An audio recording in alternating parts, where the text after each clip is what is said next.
नमस्कार दोस्तों, आपका स्वागत है हमारे चैनल कहानीपुर में। वीडियो को लाइक करें और चैनल सब्सक्राइब करें। बेल आइकन दबाना ना भूलें। चलिए शुरू करते हैं कहानी। घुंघराले बाल। राइना बचपन से ही खूब सुंदर थी। उसके लंबे लंबे घुंघराले बाल से हमेशा उसका चेहरा ढका रहता। अरे भूत भी बनकर घूमती रहती है, चल तेरे बाल कटवा दूं। अच्छा, क्यों भला? स्कूल में तो सारा वक्त बांधकर घूमना पड़ता था। अब तो मैं कॉलेज जाऊंगी और बाल खोल कर घूमूंगी। हाँ। अरे ये बाल देख रही है, ऐसे लगता है जैसे मधुमक्खी का छत्ता। खैर, घने घने घुंघराले बालों से राइना सुंदर तो लगती, लेकिन उसे संभालना उसके लिए बड़ा काम था। माँ, अरे माँ, शैम्पू खत्म हो गया है। इस बार वो वाला लाना ना, जो घुंघराले बालों को और बाउंसी बनाता है।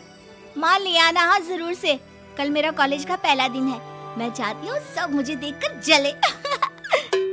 अगले दिन राइना कॉलेज पहुँचती है, जहाँ एक लड़का उसे छेड़ते हुए कहता है, अरे लगता है चाउमीन में सोया सॉस कुछ ज्यादा ही गिर गया। अरे मुझे तो चेहरा दिख ही नहीं रहा। लड़कियां भी राइना का मजाक उड़ाती है। अरे यार, ये कंगना की कॉपी करके कौन आया है? लोकल कंगना और कौन? राइना को सभी पर गुस्सा आता है, लेकिन वो कुछ नहीं कहती। स्कूल में तो बाल बंधे ही रहते थे, लेकिन कॉलेज में राइना एक लड़की से कहती है, हाय, मेरा नाम राइना है, मुझे आर्ट्स डिपार्टमेंट में जाना है। कहाँ से है रास्ता? अपने बाल हटा कर देखो, सामने ही बोर्ड लगा है। राइना को कॉलेज में भी दोस्त बनाने में दिक्कत आ रही थी। वो रोते रोते घर आ जाती है। माँ, मैं क्या करूं? आज तो सारे दिन लोगों ने न जाने क्या क्या बोलकर मेरा मजाक ही बना कर रख दिया। माँ प्लीज कुछ करो ना मेरे बालों का। मैंने तो पहले ही कहा था कटा दे, पर तू। अरे कटाने से क्या होगा, उल्टा जो थोड़े बांध कर ये इन्हें समेट सकती है ना, वो भी नहीं कर पाएगी।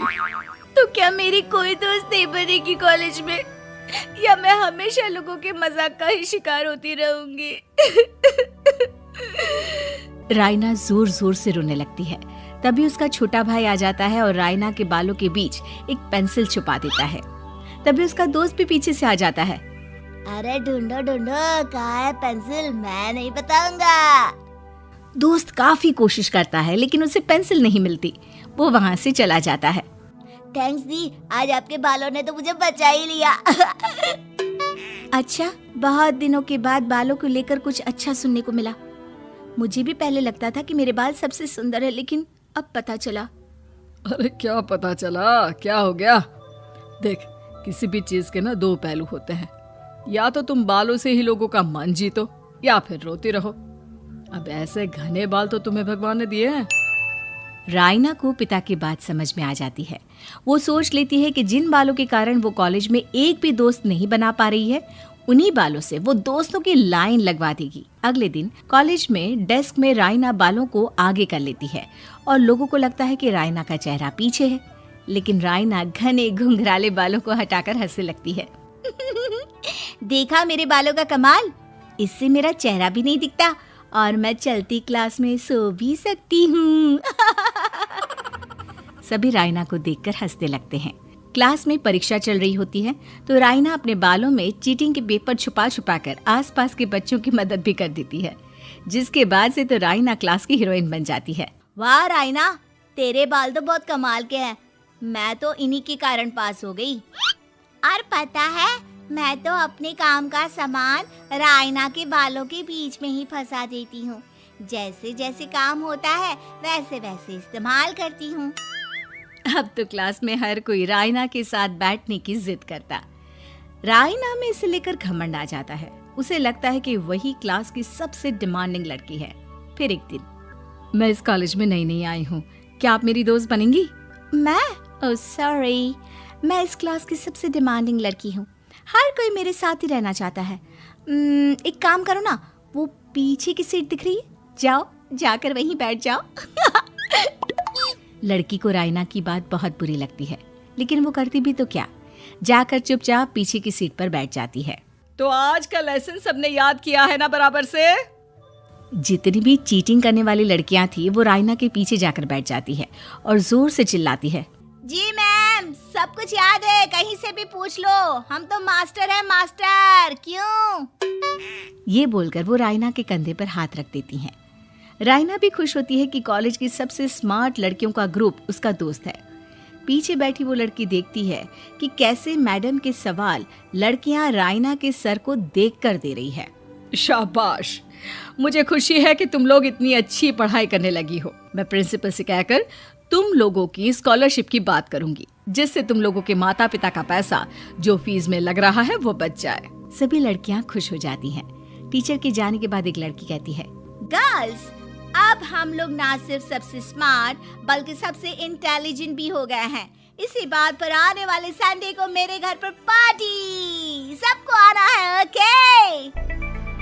सभी लड़कियां पार्टी के लिए एक्साइटेड हो जाती हैं। रायना भी। माँ, मेरे कॉलेज की सबसे स्मार्ट लड़की ने पार्टी रखी है संडे को। मैं भी वहाँ सबसे अच्छी दिखना चाहती हूँ, लेकिन ये बाल। घुंघराले बालों का तो कर भी क्या सकती है। तभी उन लोगों की नजर पार्लर के एक इश्तिहार पर पड़ती है जो 3000 रुपए में बाल स्ट्रेट कर रहा था। माँ, मुझे पैसे देना, मैं बाल सीधे करवा कर आती हूँ, संडे को पार्टी में सबसे अच्छी लगूंगी। बस फिर क्या था, अपने घुंघराले बालों को रायना पार्लर जाकर स्ट्रेट यानी कि सीधा करवा लेती है। और फिर पार्टी वाले दिन, हाय गर्ल्स, कैसी लग रही हूँ मैं? ओह नो, शिट, ये क्या करवा लिया बालों का हाल? और जिसके घर पार्टी थी वो लड़की, अरे ये क्या करवा लिया? तुम्हें मालूम नहीं है जिस बालों में चीटिंग रखकर हम लोग टीचर के अगर इम्प्रेशन जमाते थे उन बालों को तुमने। अरे हमें तो स्कॉलरशिप भी मिलने वाला था, अब तुमने बाल सीधे करवा लिए। अब तुम हम लोगों के लिए किसी काम की नहीं हो। अरे लेकिन हम दोस्त तो है ना, क्या मैं अच्छी नहीं लग रही हूँ? हमें तेरे अच्छे और बुरे लगने की कोई जरूरत नहीं है। हम लोगों को तेरे बालों से फायदा था, अब वो नहीं है तो हम तेरे दोस्त भी नहीं है। जा जाकर बाल वापस घुंघराले करके आ, तभी तो हम लोगों की दोस्त बन सकती है।